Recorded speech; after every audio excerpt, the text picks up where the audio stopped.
Let's find out a little bit more about each of our panelists. Professor Margaret Somerville, you are the author of The Ethical Canary, Science, Society, and the Human Spirit, and The Ethical Imagination, Journeys of the Human Spirit. What is it that you're trying to accomplish through these books? What do you want people most to know? Well, the first one is about various values that we're arguing about in terms of guiding society, things like the use of the new reproductive technologies, euthanasia, access to healthcare. It's a very general book. And how do we work out the ethics that should guide us in those sorts of areas? And the ethical imagination is trying to work out the guidance that we should apply ethically to the ethics that we use with these new technologies and where we should draw the lines to say this is ethically acceptable, these other things aren't.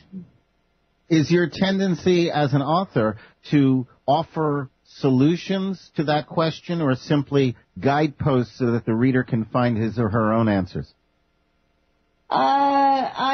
I sort of say that, what I think I would take as ethical and unethical, but then leave it open for other people to consider where we would draw those lines as well. The other thing that I am sort of been working on a lot is that we need to take opportunities to find a shared ethics. And I think what's happening in our world now is that there will be some issues where we'll agree with other people about what's ethical and not, but then with those same people we'll disagree with them about other situations. And so, for example, you could find some religious people who will say, no, some of the reproductive technologies are wrong, and you'll find some sort of feminists who say that's wrong.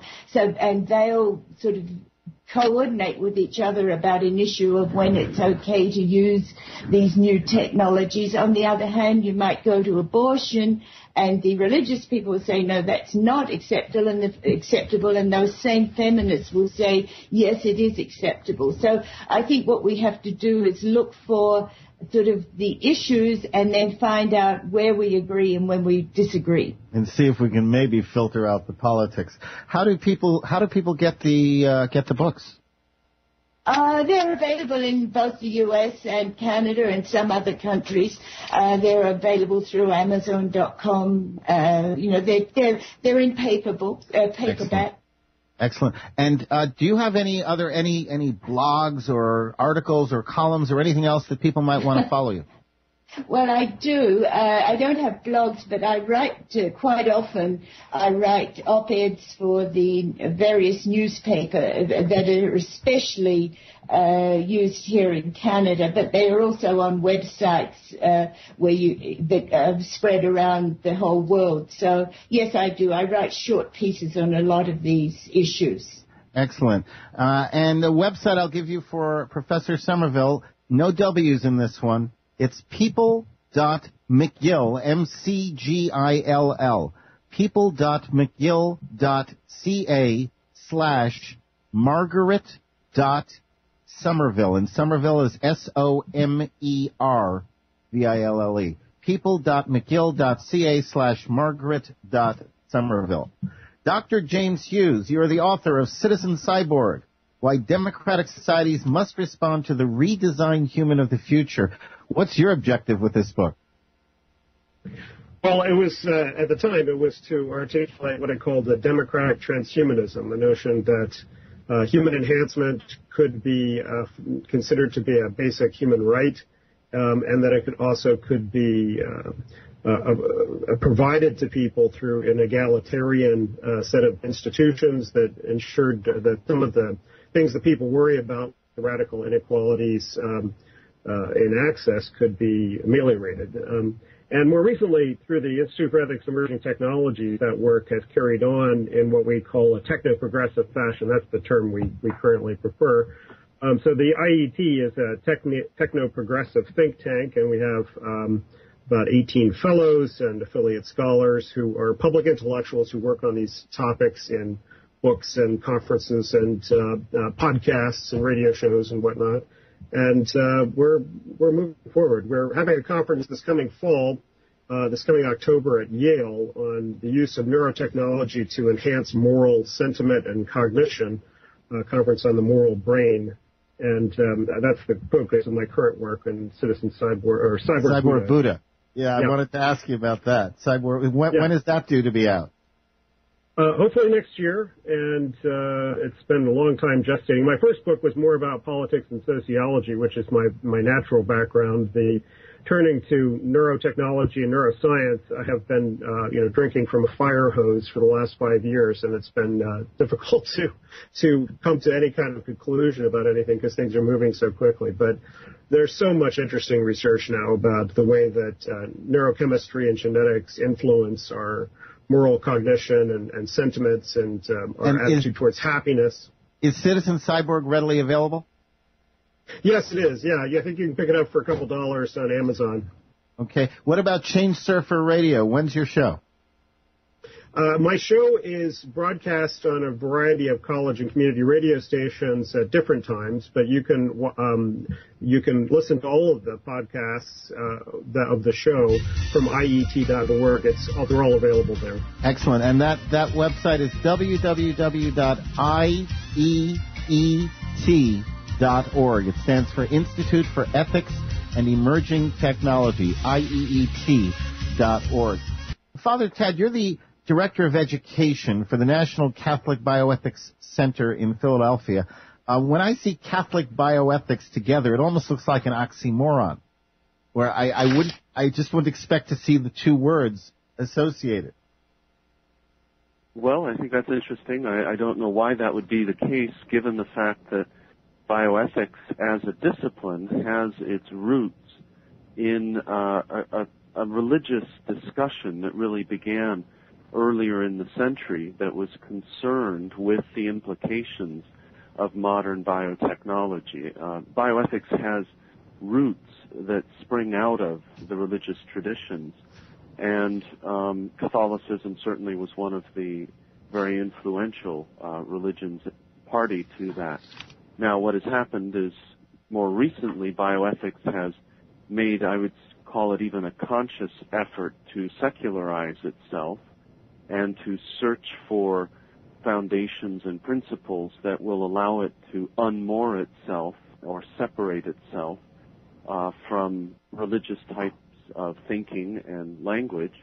But that origin still, remains historically true. So I don't think it should come as any surprise that you would find Catholicism and bioethics as partners. And certainly the Catholic Church has been at the forefront of analyzing many of these issues. Well before Dolly the sheep was ever cloned, the Catholic Church had already reviewed extensively the morality involved and the problems that would arise if this were to be done using humans. And I know myself, I've run into other religious traditions. I remember I was having a conversation one time with an Episcopalian minister, and he had sat on a commission of ethicists who were talking about stem cells, and he said, it's nice that you Catholics have a central authority to be able to come to clear conclusions. I've been on this committee for several years, and we've been talking around in circles. So I don't think there's really, any inherent surprise or tension, or there shouldn't be, in putting Catholic and bioethics together. And what is effectively your mandate as Director of Education for the Center? It involves attempting to provide venues for education for people who are interested in learning about bioethics, in studying principles, in learning about application to particular circumstances. For example, I run a certification program that is web-based, internet-based, and it is a year-long program, has typically about 70 or 80 students in it, and it is directed towards people, especially who would sit on ethics committees of hospitals. I myself sat on an ethics committee for a number of years and was always amazed by the lack of ethical familiarity that people had in terms of the language and the concept. There were very, very kind people, very good-hearted people who sat on the committee with me, but they knew really very little about ethics, next to nothing. So this program is an attempt to remedy that, to provide people formation in that area. And the website is www.ncbcenter.org. ncbcenter.org. That stands for National Catholic Bioethics Center. And we're going to have all your websites will be up and linked at our website when I can get to it. Could I mention one other important thing that's on that website, which is a monthly column that I write called Making Sense Out of Bioethics, published by about 40 newspapers in the United States, in Australia, in England, and it's translated into several other languages. The back editions of that column are available on that website if you look under the publications section and look for Making Sense Out of Bioethics. And these columns are written in very simple language so that your average person can read them and grasp the concepts that are being considered. Excellent. All right. That website again, www.ncbcenter.org. And if you missed any of those websites, we will have them up on our website by the end of the week, so not to worry. All right. Here comes the question of the day. Advanced biotechnology promises the development of human cloning, genetic manipulation, advanced prosthetics, some thought-activated, artificial limbs, blood derived from skin cells, stem cell therapies, and so forth. At what point do people stop being human? Furthermore, once we make such distinctions, do artificial humans have rights? If not, then are we creating a new slave society? If so, how will that affect the rights of so-called regular humans? Who wants to start with this one? Well, maybe I can. I think if you just take a simple situation and say parents want to choose the characteristics of their children, and should we allow them to do that? So what about if they wanted to choose the color of their kid's eyes, the height of their kid, they're good at sport, they're highly intelligent, and so on? Should we let them, change the embryo at the beginning so that they get what they want in a child? And what's the problems there? And the problem is that the parents will only love that child if it conforms to what they think they want in a child, whereas what we think about parents loving children is that it's unconditional love. We love children who are our kids just because they are our kids. And then if you go further on from that and you say, well, is it wrong to design that future human?